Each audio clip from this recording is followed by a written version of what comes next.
আসসালামু আলাইকুম। প্রিয় ভাই ও বন্ধুরা, আজকে ইলমে জাহের ও ইলমে বাতেন সম্পর্কে আলোচনা করব। ভালো লাগলে চ্যানেলটাকে সাবস্ক্রাইবই করবেন। আমাদেরকে দুপ্রকারের জ্ঞান দান করা হয়েছে। তা হচ্ছে ১ জাহেরি বা শরীয়তের জ্ঞান, ২ বাতিনি বা মারিফতের জ্ঞান। শরীয়তের বিধান আমাদের জাহেরের উপর আর মারিফতের হুকুম বাতেনের উপর কার্যকর হয়। এ দ্বিবিধ ইলমের সংমিশ্রণের ফল হল ইলমে হাকিকত। যেভাবে বৃক্ষ ও পাতার সন্নিবেশে ফল উৎপন্ন হয়। আল্লাহ তাআলার বাণী। তিনি দুটি সমুদ্র প্রবাহিত করেছেন, যা দেখতে পরস্পর মিলিত, আর এ দুটোর মধ্যে অন্তরায় রয়েছে যে একটা অপরটাকে অতিক্রম করতে পারে না। শুধুমাত্র জাহেরি জ্ঞান দ্বারা হাকিকত পর্যন্ত পৌঁছা সম্ভব নয়, আর না লক্ষ্যস্থলে পৌঁছা যায়। ইবাদতের পূর্ণতার জন্য উভয় প্রকার জ্ঞান থাকা অপরিহার্য, যে কোন একটা যথেষ্ট নয়। যেমন আল্লাহ তাআলা বলেন, আমি জিন ও মানুষকে আমার ইবাদত বন্দেগীর জন্য সৃষ্টি করেছি। অর্থাৎ তারা আমার পরিচয় লাভের জন্য সচেষ্ট থাকবে। কারণ যে আল্লাহ তাআলার মহান সত্তার জ্ঞান রাখে না, সে তার ইবাদত কিভাবে করবে? অন্তরের পরিচ্ছন্নতা ও হৃদয়ের দর্পণ থেকে প্রবৃত্তির তাড়নার মালিন্য ও কদর্যতা দূর করার মাধ্যমে আল্লাহর পরিচিতি অর্জন করা যায়। আর যখন আল্লাহর পরিচয় জ্ঞান লাভ হয়, তখন অন্তরের অন্তঃস্থল থেকে গুপ্ত ধনভাণ্ডার এর জ্যোতি দর্শন সম্ভবপর হয়। যেমন হাদিসে কুদসিতে আল্লাহ তাআলা বলেন, আমি গুপ্ত ধনভাণ্ডার ছিলাম। আর যখন আমি পরিচিত হওয়ার অভিপ্রায় করলাম, তখন মখলুক বিশ্ব চরাচর সৃষ্টি করলাম, যেন তারা আমার পরিচয় লাভ করে। সুতরাং একথা স্পষ্টভাবে প্রতিবাদ হল যে আল্লাহ তাআলা মানুষকে তার মারিফাত বা পরিচয় অবগত হওয়ার জন্যই সৃষ্টি করেছেন। মারিফাতের প্রকারভেদ। মারিফাত দুপ্রকার, যথা ১ আল্লাহর সত্তাগত পরিচয়, ২ আল্লাহর গুণগত পরিচয়। সিফাতি গুণগত মারিফাত হল ইহকাল ও পরকাল উভয় জগতের মধ্যে তার আকারহীন অস্তিত্বের প্রকাশ। আর সত্তাগত মারিফাত হল পরজগতে রুহে কুদসি আল্লাহর রুহের পরিচয়ের বিশেষ অংশ লাভ করা। মহান আল্লাহ তাআলা বলেন, আমি তাকে পবিত্র রুহ দ্বারা সাহায্য করেছি। এ দ্বিবিধ মারিফাত, মারিফাতে জাতি ও মারিফাতে সিফাতি, দুপ্রকার জ্ঞান ব্যতীত পাওয়া যায় না। তা হল ১ জাহেরি জ্ঞান ও ২ বাতিনি জ্ঞান, যেগুলোর আলোচনা পূর্বে করা হয়েছে। নবী করিম সাল্লাল্লাহু তাআলা আলাইহি ওয়াসাল্লামের বাণী। ইলম বা জ্ঞান দ্বিবিধ। ১ মৌখিক ইলম, এটা বান্দার প্রতি আল্লাহর দলিল স্বরূপ। ২ আধ্যাত্মিক ইলম, এটা উপকারী ইলম যা লক্ষ্যস্থলে পৌঁছার জন্য খুবই উপকারী। মানুষের জন্য প্রথমত শরীয়তের জ্ঞান অর্জন করা জরুরি, যেন তার শরীর মারিফাত জগতের গুণাবলিতে ওই মহান সত্তার পরিচয় লাভ করতে পারে। আর এটা অনেক মর্যাদা সম্বলিত। তারপর মানুষ বাতিনি জ্ঞানের প্রতি মুখাপেক্ষী, যেন রুহ মারিফাতের জগতে আল্লাহর পরিচয় লাভ করতে পারে। শরীয়ত ও তরিকতের বিপরীত মারিফাতরূপী যেসব বিষয়ে পাওয়া যায় তা বর্জন করা ব্যতীত ওই প্রকৃত মারিফাত হাসিল করা সম্ভব নয়।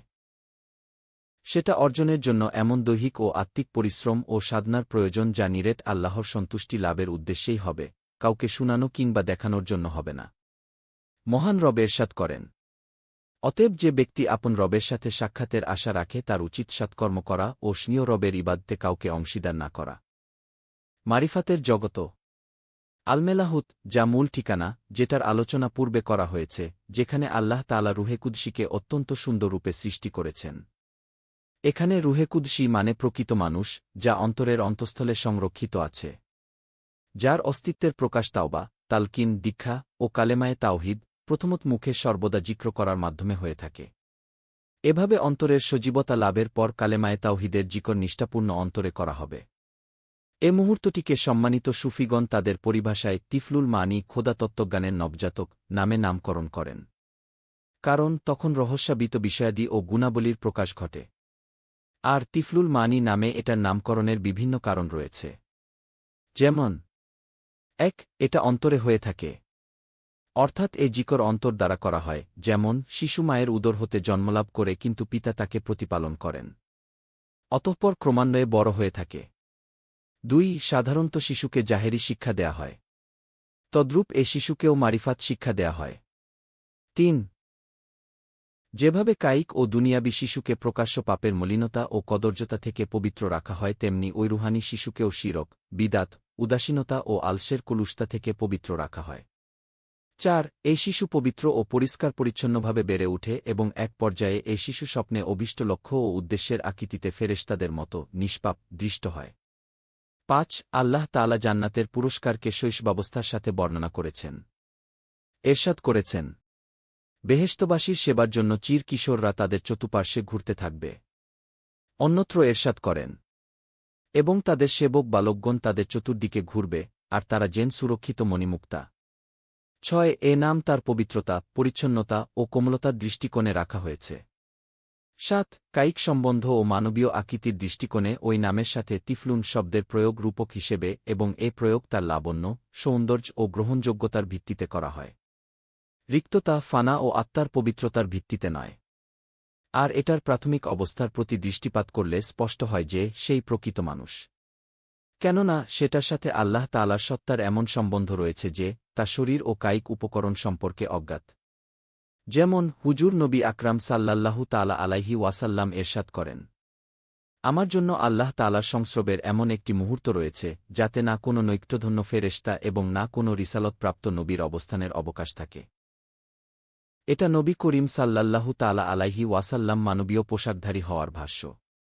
আর নৈকট্যধন্য ফেরেশতা দ্বারা এমন আধ্যাত্মিক শক্তি উদ্দেশ্য যা জাবারুতের নূর দ্বারা সৃষ্টি করা হয়েছে। আর ফেরেশতাগণ ওই নূর হতে সৃষ্ট, ফলে আলামলাহুতের নূরের মধ্যে ফেরেশতাদের প্রবেশাধিকার ও কর্তৃত্ব নেই। নবী করিম সাল্লাল্লাহু তাআলা আলাইহি ওয়াসাল্লাম এরশাদ করেন, নিশ্চয় আল্লাহ তাআলার এমন একটি জান্নাত রয়েছে যেখানে না হুর আছে, না বালাখানা আছে, আর না মধু ও দুধ রয়েছে, বরং সেখানে শুধু আল্লাহ তাআলার দিদার ও দর্শনের নেয়ামতি রয়েছে। যেমন আল্লাহ তাআলা বলেন, ওই দিন অনেক মুখ উজ্জ্বল হবে। রাসূলুল্লাহ সাল্লাল্লাহু তাআলা আলাইহি ওয়াসাল্লাম এরশাদ করেন, অচিরেই তোমরা আপন প্রতিপালককে দেখতে পাবে যেভাবে পূর্ণিমার চাঁদ দেখতে পাও। যদি ফেরেশতা কিংবা কায়িক মানুষ তাতে প্রবিষ্ট হয় তাহলে জ্বলে ভস্মীভূত হয়ে যাবে। যেমন হাদিসে কুদসিতে রয়েছে, যদি আমি আমার মহত্বের জ্যোতি প্রকাশ করি তাহলে সবকিছু জ্বলে ভস্মে পরিণত হবে যেটুকু পর্যন্ত আমার জ্যোতি প্রকাশ পাবে। যেভাবে হজরত জিবরাইল আলাইহিসসালাম মিরাজ রজনীতে আবেদন করেছিলেন, যদি আমি 1 আঙ্গুল পরিমাণ অগ্রসর হই তবে জ্বলে যাব।